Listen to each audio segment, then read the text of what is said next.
Turn failures into fuel. Welcome to this moment, a moment where we redefine failure, where we change the way we see setbacks forever. Let me ask you this. Have you ever felt like the world just knocked you down? Like everything you've worked for crumbled in an instant? If you've been there, don't worry. You're not alone. Even the greatest leaders in history have stood in the same place. The difference is what they did next. Today, let's talk about how you can turn your failures into fuel, not just for survival, but for success. Let's dive into the lessons we can learn from those who faced failure and risen above it. Understand that failure is feedback.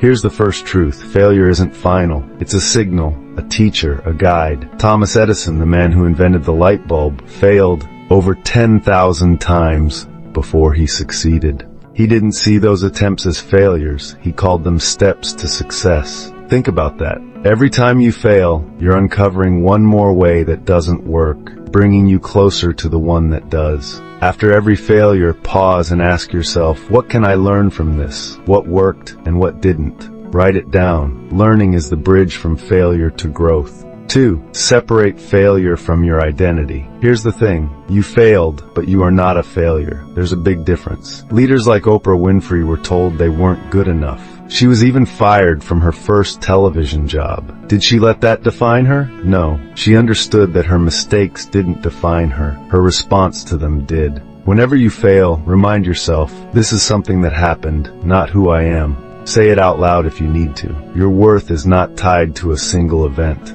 3. Shift your perspective on setbacks. Have you heard the phrase, a blessing in disguise?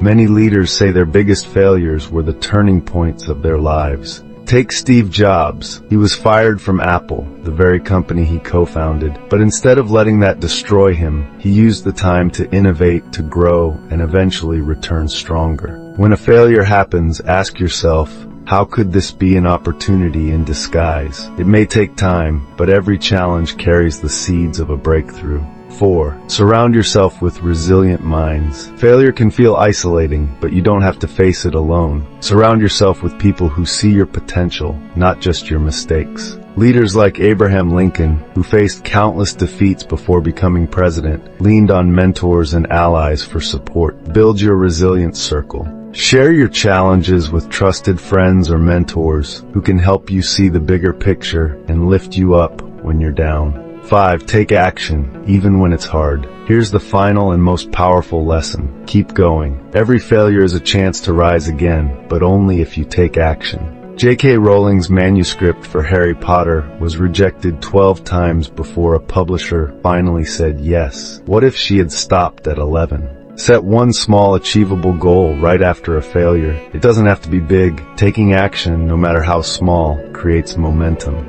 I tell you, failure isn't your enemy. It's your ally in disguise. It's the rough, unpolished stone that when worked on becomes a diamond. Every time you fall, you gain the chance to rise higher than before. Let's close with this. The only true failure is giving up.